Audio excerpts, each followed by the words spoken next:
Hey guys, it's me Shane coming at you with another Digimon Adventure 2020 episode review and recap. Today's episode is episode 11, The Wolf That Stands Atop of the Desert. I got some notes here, so let's see if we can get right into it. Now, unfortunately, I had to go to a different source to watch this episode because I know the episode has been out for like the last 3 or 4 hours, so I don't know, maybe with the virus situation, maybe it's making things slow down. Who knows? Let's jump right into it.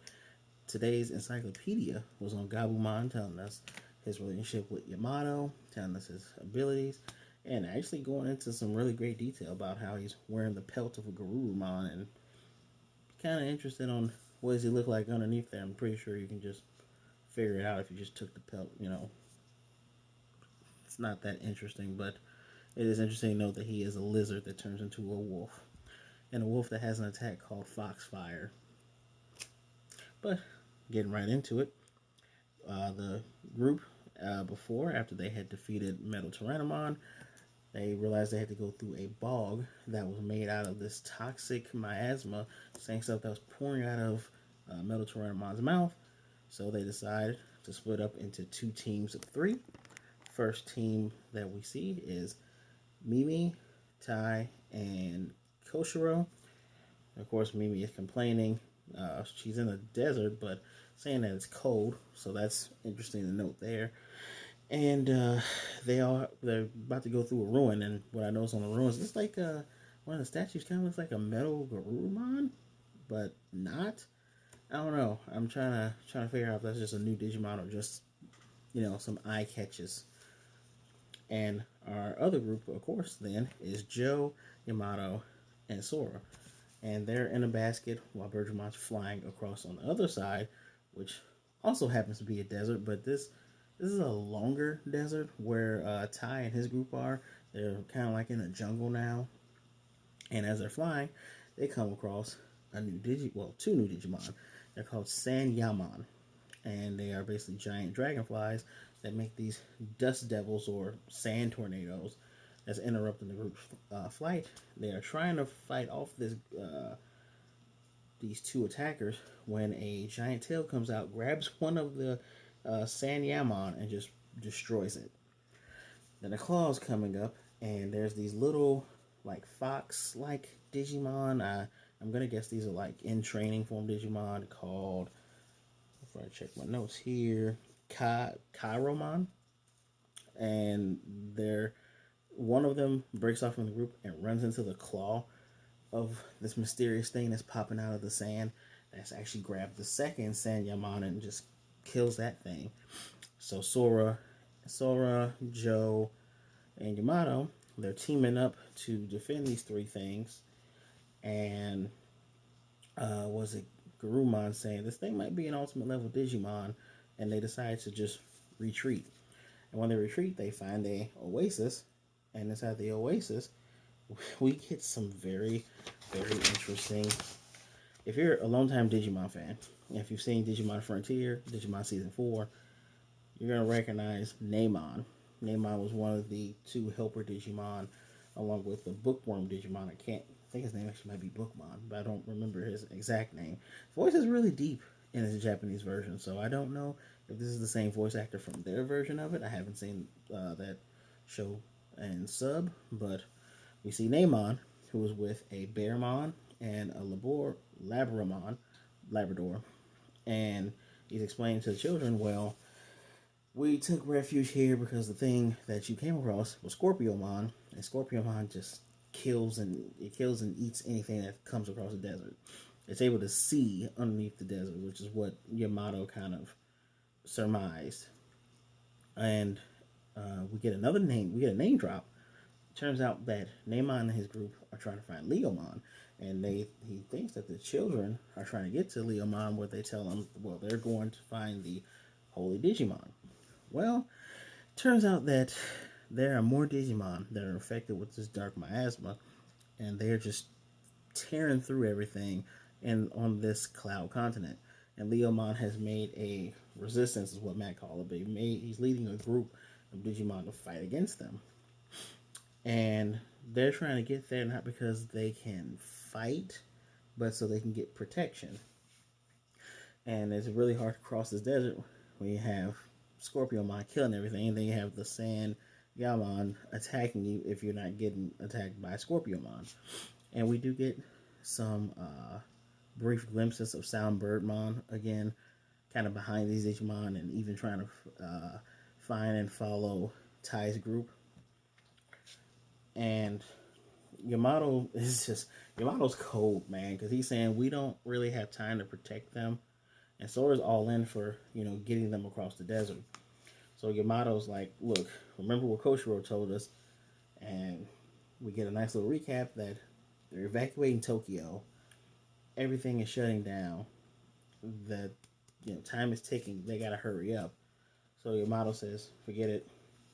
I'm just gonna go off. You guys do what you want. So Joe and Sora are gonna decide to lead these Digimon across as far as they can. And we get a nice little conversation between Gabumon and Yamato. Where Gabumon's saying, why don't you, tell them your situation? Maybe they'll understand. And he's saying, all I need is you.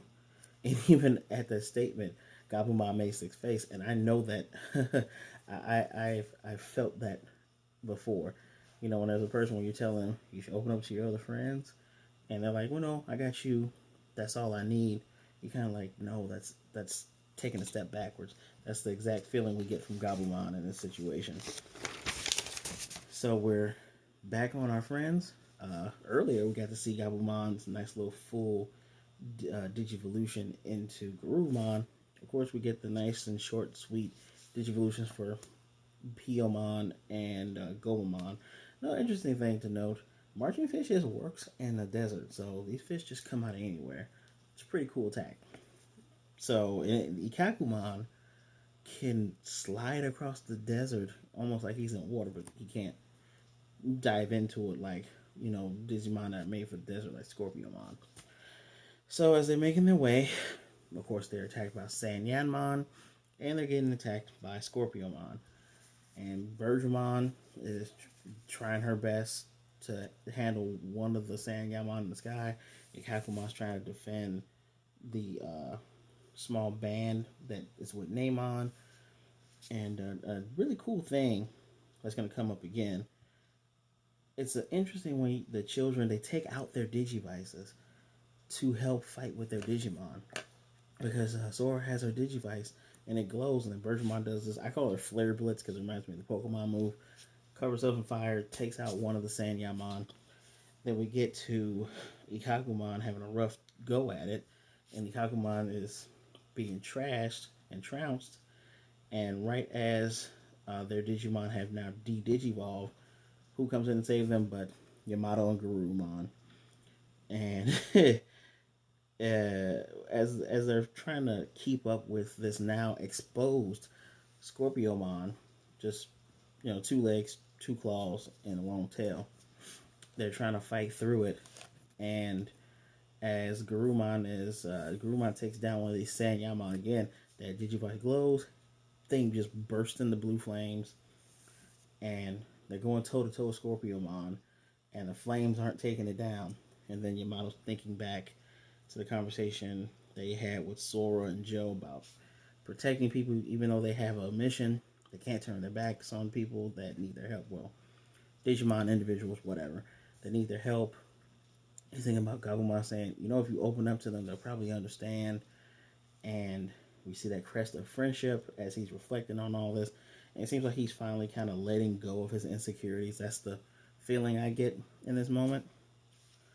Digivice glows, and then Garurumon digivolves into Wergarurumon. And the interesting thing about these Ultimate Evolutions, they're not as hyped as Agumon and Gabumon's Digivolutions into the champion forms, but it's still interesting because you see two arms just burst out of this wolf's chest, and the rest just breaks down, and here's Wergarurumon.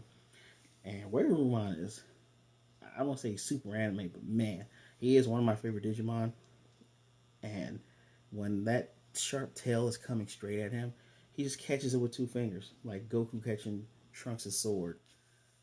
Chops the tail off, it bursts into digital pixels, catches the claws, breaks those off, and he uses his ultimate attack, the Kaiser Nail. It just breaks this guy down and destroys him. They get the Namon and his small band of Digimon as far as they can. It's like rock spires, but they know exactly where they need to go. And since there's no Digimon trying to kill or eat them now, they can get there a little bit easier. Because before, they were either going to stay in one place and sure to be found or just try to rough it. Well, now they can rough it a little bit easier. And as our chosen children are venturing across the desert, Yamato opens up and says, I have a little brother named Takaro. He, not Takaro, Takeru, sorry. I have a little brother, Takeru. That's TK for the initiated. He lives in Tokyo. I don't know if he's evacuated yet. I'm pretty sure he's scared. And if anybody remembers TK from the original Digimon, Digimon anime, he is pretty, when he's a kid, he's pretty much a crybaby. And I particularly didn't care for him in season 2 of Digimon, where he's just this, he's annoying. But I'm seeing they're doing some things differently here. Joe thanks him for opening up to him. We get some more comedy bits, and they're just going about their way. They're happy that he has opened up to them, and it looks like Yamato's happier that he's opened up to them as well. We go back to Ty's group, where Koshiro is taking pictures. Koshiro is taking pictures of all the digital writing on the ruins. He surmises that later on in their journey, they're going to need this information. And again, Mimi and Palmon are just kind of like, he's forgetting about the mission, and everybody just kind of wants to move forward, but Koshiro believes this is important. Mimi touches the wall, a panel slides in, her and Palmon fall through this ancient floor, and that is where our episode is left off. We get a nice little preview showing us they're going to meet up with Andromon. Looks like they're going to be fighting him. I really hope they don't destroy him. And they're going to meet Gardramon, and this is where we're going to get Togemon's ultimate evolution. So that's the episode. So all in all, pretty good, pretty decent. I can't give it a 5 because it wasn't as much build up as episodes 9 and 10, but I will give it a 4. I do enjoy seeing what I'm seeing. We're getting character specific episodes, but we are seeing not just their interactions with each other, which is something that's been great from the start. We're also seeing them change a bit. You know, you see, we solidified Ty's courage and his pride as a fighter with Agumon. We're solidifying